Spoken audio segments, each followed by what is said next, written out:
Hello, happy Wednesday. All right, so we're gonna jump right on in on this math paper.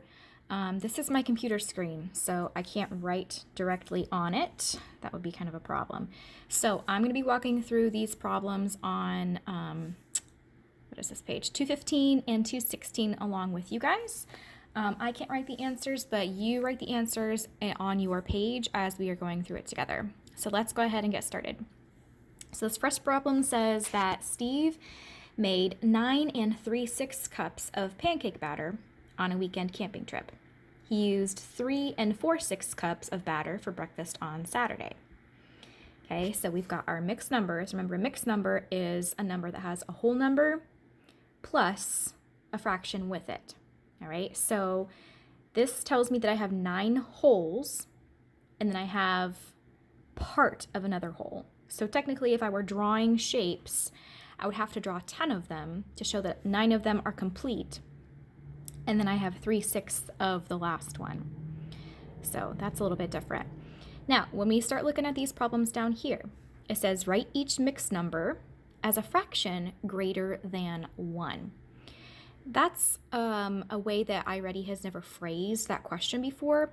What it means by greater than 1 is if I have a fraction that's numerator is bigger than its denominator. Do you remember what we call those kind of fractions when the numerator is greater? Hopefully you said improper fraction because we've been working on this for a while, right? So I'm going to change these mixed numbers into improper fractions. So the way that we're going to do that is I'm looking at my problem right here, 9 3/6, and I have an equal sign right here. That means this section is going to have to equal 9 3/6. So when I look at this, I notice here's 3/6 and here's 3/6, right? So the part right here is going to have to equal 9 wholes. So if I think about that, if I had drawn, let me draw it on a piece of paper right here off to the side.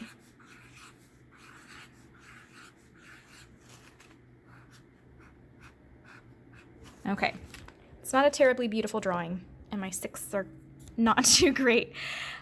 If I had taken the time to put sixths on each of these, I would count how many sixths I had in each of these 9 shapes, right? So let's think about this. 9 wholes would equal 6 sixths here. If I add 6 more sixths, that's going to make my numerator 12. So 12 sixths. If I add 6 more, that is 18 sixths, right? So what I'm doing pretty much is I'm counting by sixths. If you think back to 3rd grade, when I'm skip counting or adding the same number over and over again, that's the same thing as multiplication, right? If I have 9 wholes, and they each have 6 parts, basically what I want to do is 9 times 6 to find out how many sixths would be in all these together. Hopefully you remember 9 times 6 is equal to 54. So what we're going to do in this box right here, you need to write the number 54 because in 9 wholes, there would be 54 sixths. So then the rest of this is pretty easy peasy. If I have 54 sixths right here, and I'm adding 3 more sixths, remember when I'm adding a fraction, my denominator stays the same. I'm adding my numerator. 54 plus 3 is going to equal what? Hopefully you've said 57, because that would be correct. All right, let's look at this one. 3 4/6. So same thing right here. If I have 3 whole shapes, and each of them have sixths inside of it. So I have 6 pieces inside each of these 3. Basically what I'm doing is I'm multiplying 3 times 6 for this numerator. What's that going to make this numerator then? If I have 3 times 6. Hopefully you said 18. That would be correct. So 18 is going to go in this box. Now I'm going to add my numerators right here. 18 plus 4 is going to give me 22 right here. All right, this is a multi-step problem. So far I have my mixed numbers. I've changed them into improper fractions. So just a refresher, we've got 57 over 6, and we have 22 over 6, just like this, in those two boxes up there. So now I'm going to subtract the fractions to find how many cups of batter were left for breakfast on Sunday. Because if we look back at our problem, he was there on a weekend. This is how much he used on Saturday. If I want to know how much he had left over for Sunday, I'm going to subtract 9 3/6 minus 3 4/6. I can't do it the way it is right now because 3 is smaller than 4. That's why we change them into improper fractions. So right here in these two boxes, we're just going to put the answers from the problems we did up here.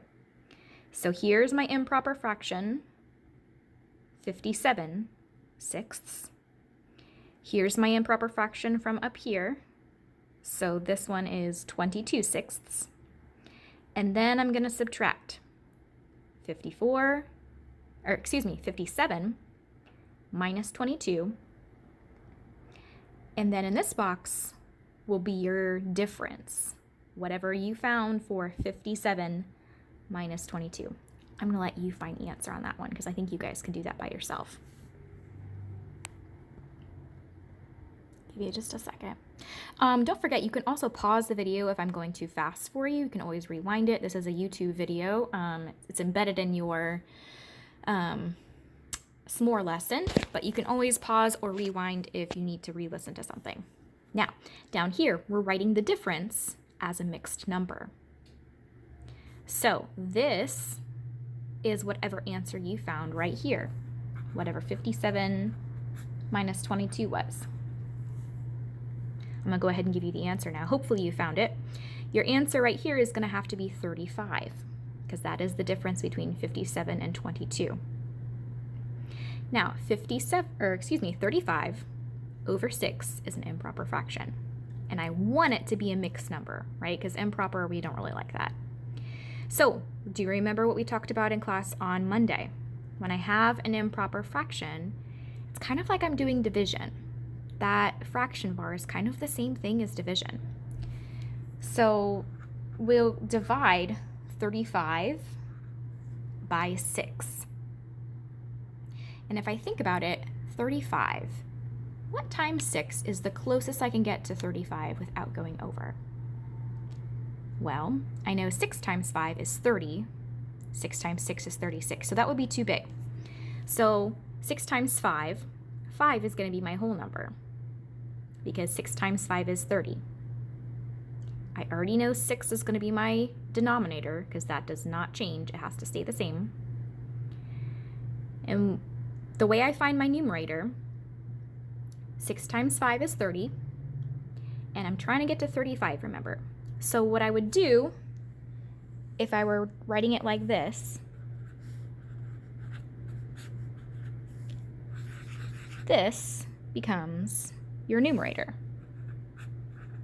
just like that. So on this mixed number, your answer is 5 5/6.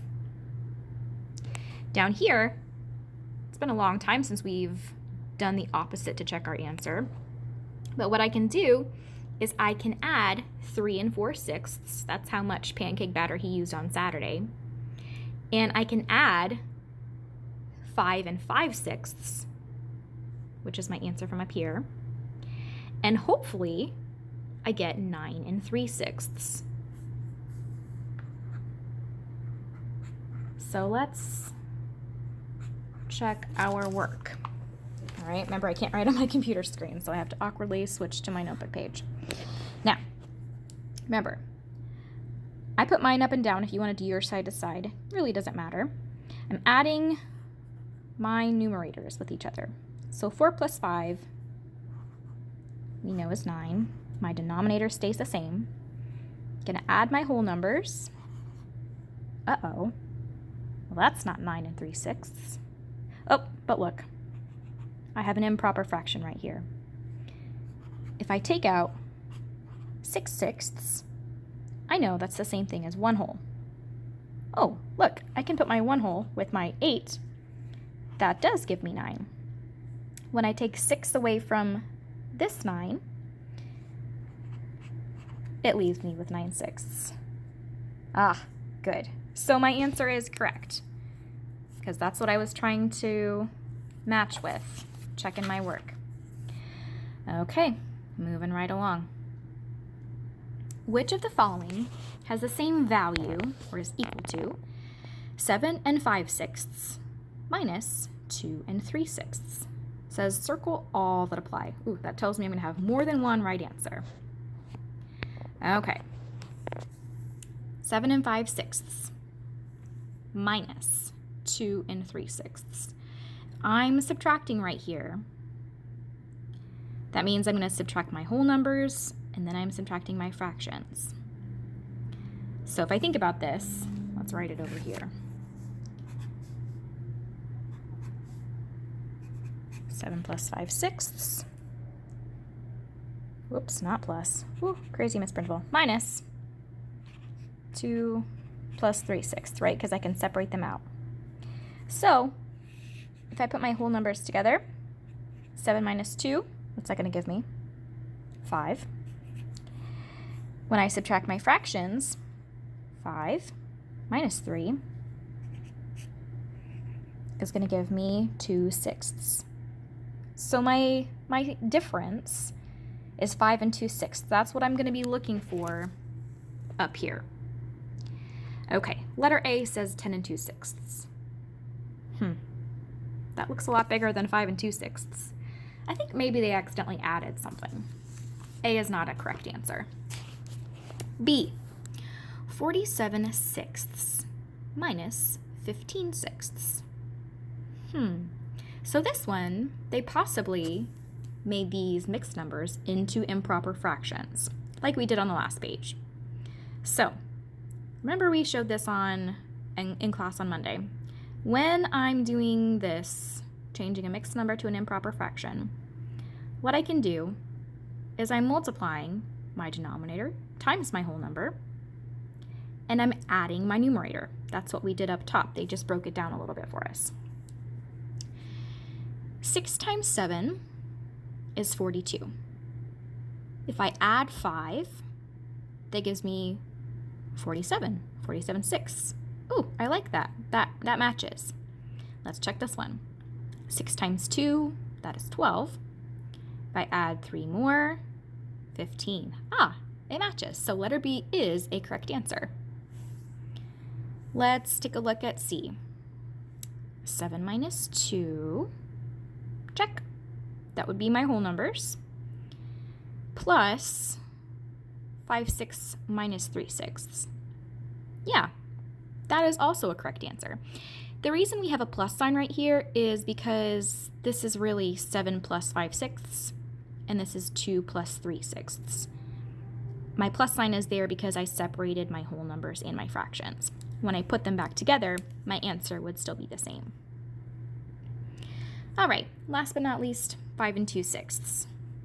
Was that the answer we found earlier? Let's check. Oh, winner, winner, chicken dinner. All right, so D is also a correct answer. I'm gonna scroll on down on my page. Moving on to number 6. Helen bought 5 pounds of oranges. She sliced 2 3/10 pounds of oranges to bring to a party. How many pounds does Helen have left? Show your work. Okay, so she's starting out with 5 pounds, and then she uses 2 3/10. If I want to know how many she has left, I'm going to need to subtract. So let's look over here. I have 5 pounds, and I'm wanting to subtract 2 3/10. Well, I know 5 minus 2 is 3, but I don't think that's going to work.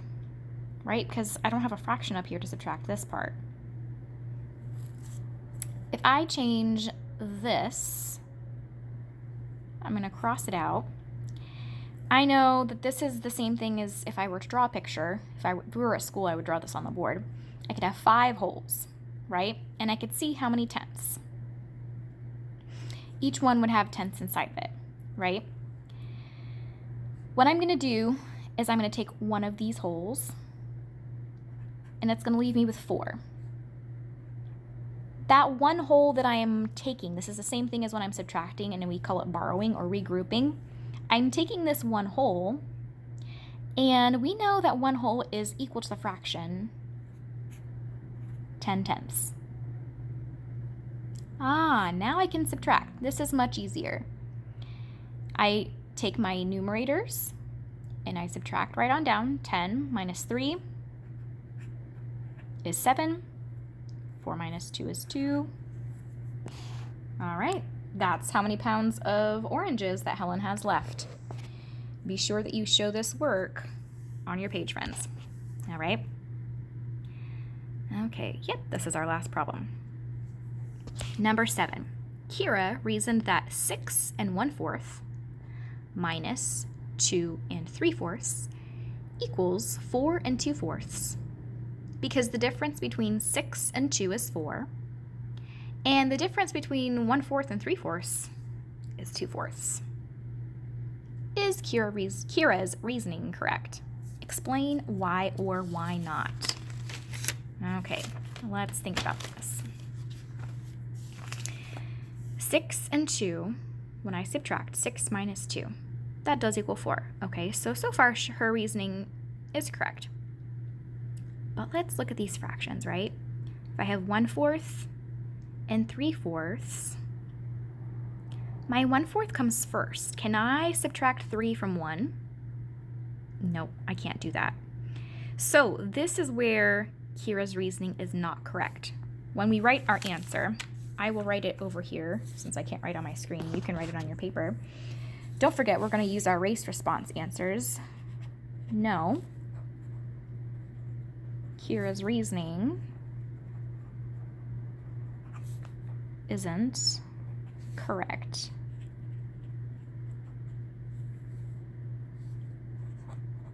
You cannot subtract a larger fraction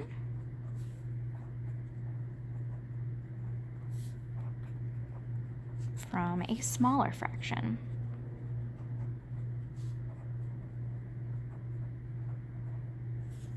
If you need to pause the video to write that, you can do so.